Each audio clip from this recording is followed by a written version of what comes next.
Olá a todos, meu nome é Clóvis Magoga. Nesse vídeo aqui nós vamos falar para vocês sobre modelagem 3D ainda, utilizando software de modelamento 3D paramétrico, e vou mostrar também como nós resolvemos um problema no desenvolvimento de designers de caixas para os nossos produtos eletrônicos. Nesse mesmo vídeo também a gente apresenta para vocês 3 scripts de manipulação de imagem 3D, imagem não, né, de objetos 3D, um na fabricação das caixas, como eu mencionei, o segundo para você fabricar ou desenvolver um pequeno eixo cardan, que também pode ser utilizado em automodelismo e várias outras aplicações, e um terceiro e último que é para substituir e resolver um problema relacionado a parafusos, exatamente. Dependendo da aplicação, parafuso não precisa de ser metal. É isso que eu vou mostrar para vocês antecipadamente. Vou solicitar que vocês se inscrevam no canal, dê seu like, seu dislike, faça comentários, ative o sininho e nos ajude a ajudar vocês. Abraço! Pessoal, eu fiz a tradução de 3 scripts para poder explicar para vocês com maior facilidade, tá, a utilização do OpenSCAD como modelamento 3D. Então eu vou começar pela caixa, que foi o que nos levou a fazer o investimento que fizemos com impressoras. Então aqui eu padronizei a minha caixa na cor azul e preta, como vocês podem perceber, e aqui na lateral direita, ó, nós temos todas as opções de configuração dela em português. As dimensões da caixa nós temos o comprimento, largura e altura. Aqui é o script que nós traduzimos, tá? Então vamos lá. Aqui eu tenho um comprimento na caixa de 80. Obviamente que se eu elevar a 110, nós teremos uma caixa com um comprimento de 110 centímetros. E a gente pode observar aqui na hora de renderizar. Certo? Olha só, ela ficou comprida, mais comprida. Ela ficou mais longa. A largura da nossa caixa está em 60 como sendo padrão. Eu vou elevar a 90, vai ser uma caixa relativamente grande. E ela vai atuar na largura, olha só pessoal. Certo? E a altura, eu vou colocar aqui como 5 centímetros de altura, tá pessoal? Renderizamos, pronto, montamos a nossa caixa.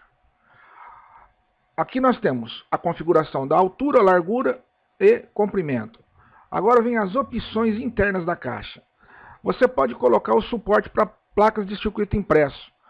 Mas para que nós possamos visualizar, o que você tem que fazer? Você vem aqui ó, em STL e você vai desligar o texto aqui vai sumir, a tampa do painel vai sumir na dianteira, também vai acontecer a mesma coisa na parte de trás da caixa. Olha só, abrimos a caixa e agora eu vou tirar a parte de cima da nossa caixa e ficar somente com a parte de baixo, é onde você vai configurar os slots ou o suporte das placas de circuito impresso. O que nós vamos fazer agora?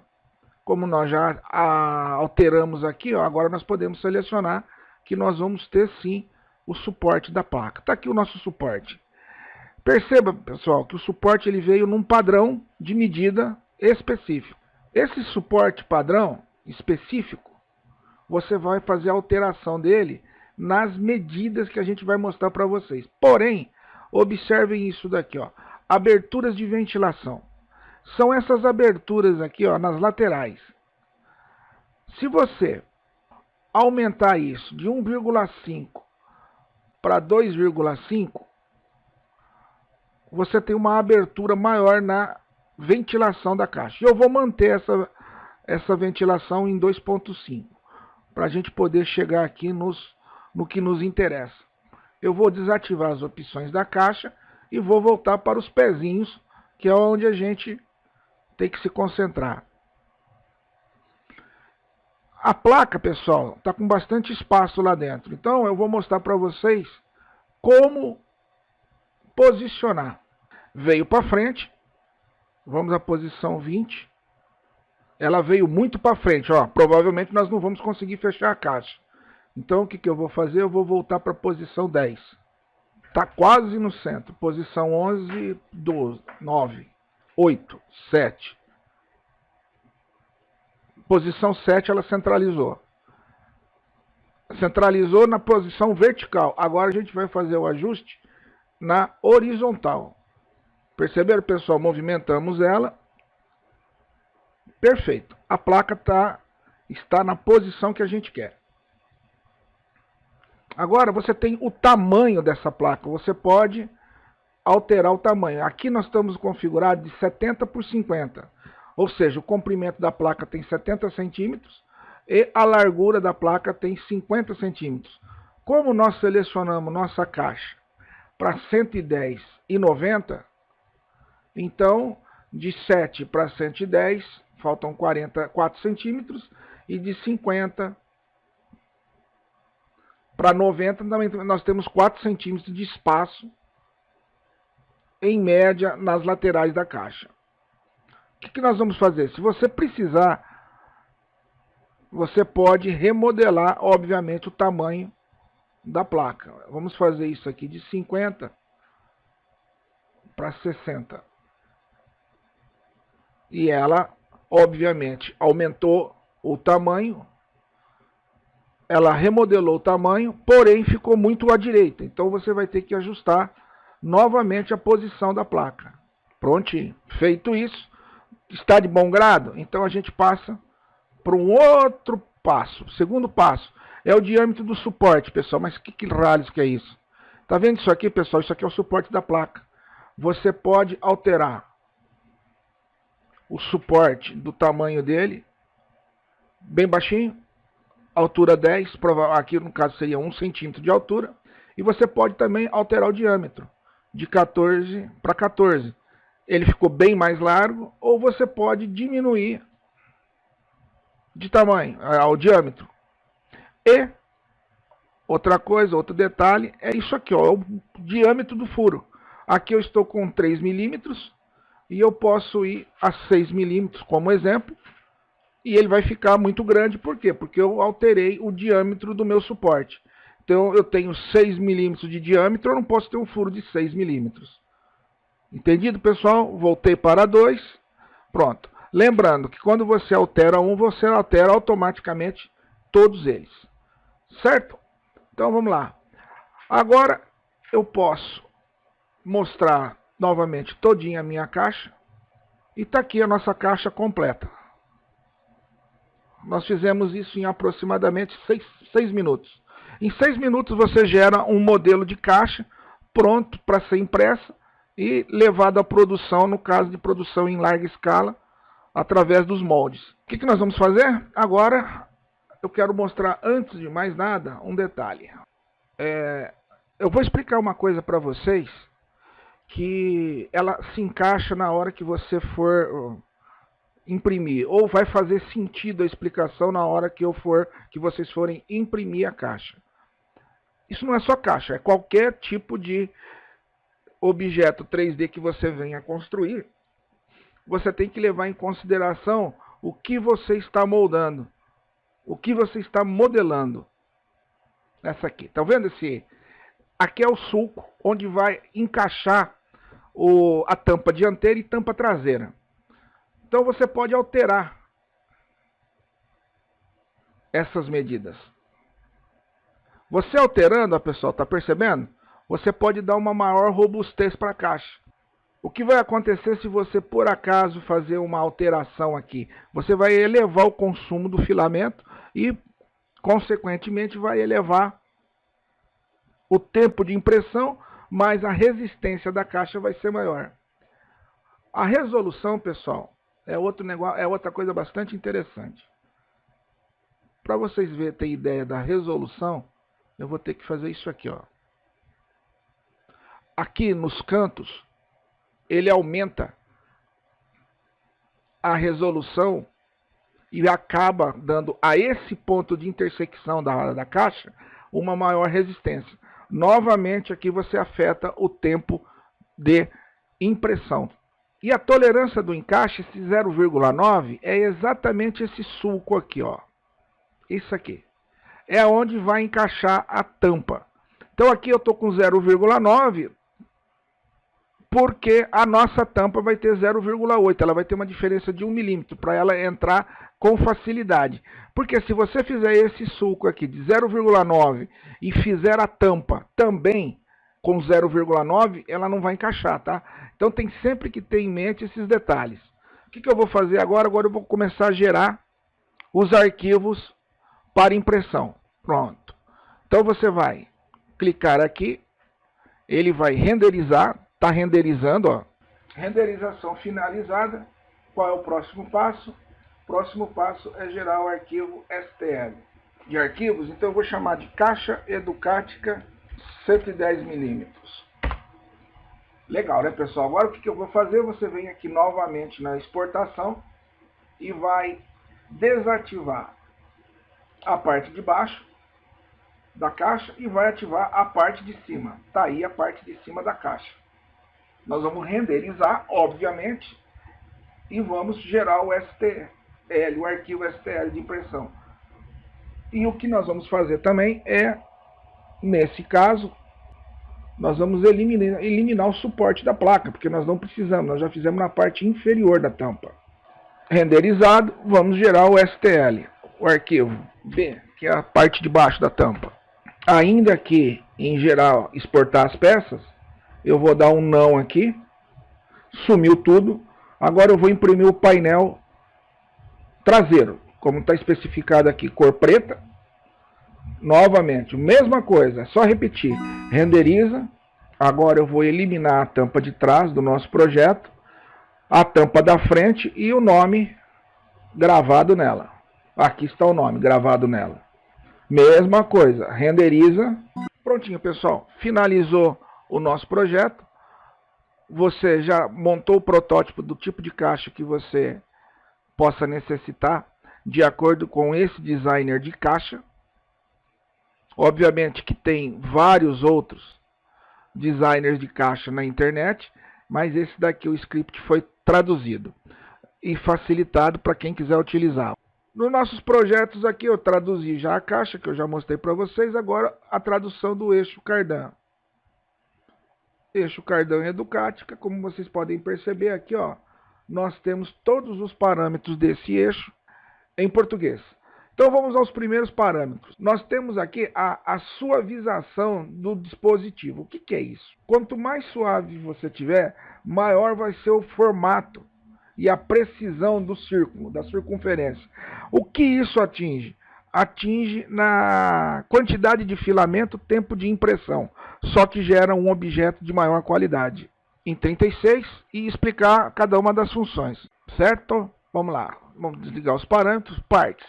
Aqui é o básico de sempre, nós temos um desenho composto por 1, 2, 3, 4, 5 peças. Que são essas peças? Asa direita, asa esquerda, eixo principal e o acoplamento. Aqui você pode selecionar em qual deles você vai trabalhar. Vou trabalhar em todos ao mesmo tempo. Para quê? Quando você fizer uma alteração, essa alteração automaticamente é passada para todos eles de maneira simétrica. Ou seja, a medida que afeta o eixo principal vai afetar as duas asas e automaticamente vai afetar o acoplamento. Você altera a medida de um único componente e todos os outros são, na sequência, alterados automaticamente. A junta do meio. A junta do meio, pessoal, ela tem uma espessura de 8. Vamos aumentar para 12. Tá vendo? É essa daqui, ó. É essa parte central aqui. A junta do meio. Nós somos para 12, vamos voltar para 8. Agora você tem o bloco. Quem é o bloco? Diâmetro do bloco. Perceba que aqui nós já temos as medidas de parafuso. Temos o M3 e temos o M4. Que está dizendo o diâmetro dele e o comprimento. Aqui tem 3.3. Se nós alterarmos aqui de 3.3 para 4.0, nós alteramos esse buraco, esse e esse, tudo automaticamente. Agora, observem o seguinte. Quando eu aumentei aqui, ó, ele vai na proporção um pouco maior do que a medida do parafuso. Por quê? Porque senão você vai entrar o parafuso travado e você não vai ter o efeito que você quer na junta dos eixos. A mesma coisa é aqui no bloco, ó, diâmetro externo 11, fomos para 15. Agora, pessoal, olha só, o diâmetro do bloco externo, da junta aqui, ó. Nós vamos de 11 para 15. Só que você não pode fazer esse aumento sem você aumentar os outros blocos. Por quê? Porque senão essa peça não vai encaixar. Tanto é que o valor default dela é 11. Obviamente que para você alterar ela, você vai ter que alterar o valor de todas as peças. Ou seja, das duas asas e da junta do central, que é essa aqui. Agora o comprimento do furo. Em 13 nós vamos a 17. Esse furo aqui, ó, ele é alterado. Voltemos ao 12, que é o padrão. Agora nós vamos alterar o comprimento desse bloco de acoplamento aqui, ó, que está em cor preta. De 15, vamos voltar aqui para o padrão que é 12. Entenderam? Ele diminui com simetria dos dois lados. Eu vou manter em 12. Vamos repetir de novo para vocês verem. Vou a 16. Olha lá, ele foi para o lado externo. Voltando ao normal, 12. Agora, pessoal, tem um negócio bacana, bastante interessante, que é o que vai dar flexibilidade de movimento, que é o espaço entre os blocos da asa. O que é a asa? A asa é essas partes aqui, ó. Então, se você alterar elas de 12 para 16, entenderam? Ele vai se distanciando. Quase que a mesma coisa do que o diâmetro externo do bloco faz. Quase a mesma coisa. Agora tem outro detalhe aqui. O espaço entre os blocos é o que vai dar a flexibilidade de movimento. Em 4 eu vou para 0,7. Olha lá, ele trava nas bordas, nas asas, ó. E aí você vai ter limitação de movimento. Obviamente que se você mexer em um, você tem que mexer em todos. Caso contrário, isso aqui vai ficar travado. É a mesma coisa que vai acontecer nesse eixo aqui. O espaço entre os blocos e as mangas. Olha lá, ele altera a distância do acoplamento da parede central do eixo, da junta do meio. Ele aumenta esse ponto aqui. 1 é o menor. Olha só, é 1 milímetro. Bom, aqui acabou as alterações do bloco do meio, que é esse bloco aqui. Agora você tem o eixo 1 e o eixo 2. Quem é o eixo 1? O eixo 1 é o vermelho e o eixo 2 é o amarelo, ou vice-versa. Você pode fazer alteração de 8 para 12. Um exemplo. Olha só. Aonde ele alterou? O diâmetro do encaixe do eixo. Então você pode ter nessa ponta do teu eixo 12 milímetros. E você pode ter aqui no seu segundo eixo 5 milímetros. Aí você vai ter um eixo fino acoplado a um eixo com maior diâmetro. Entendido? A mesma coisa é válida para o eixo 1 e para o eixo 2. Não tem mais o que acrescentar. E a trava que prende. O que é a trava, pessoal? A trava que prende é isso aqui, ó. Tá vendo? Aqui vai uma porca e um parafuso de cada lado, ou seja, duas porcas, dois parafusos, que vai prender o eixo. E você pode alterar eles para o tipo de parafuso M3 ou M4.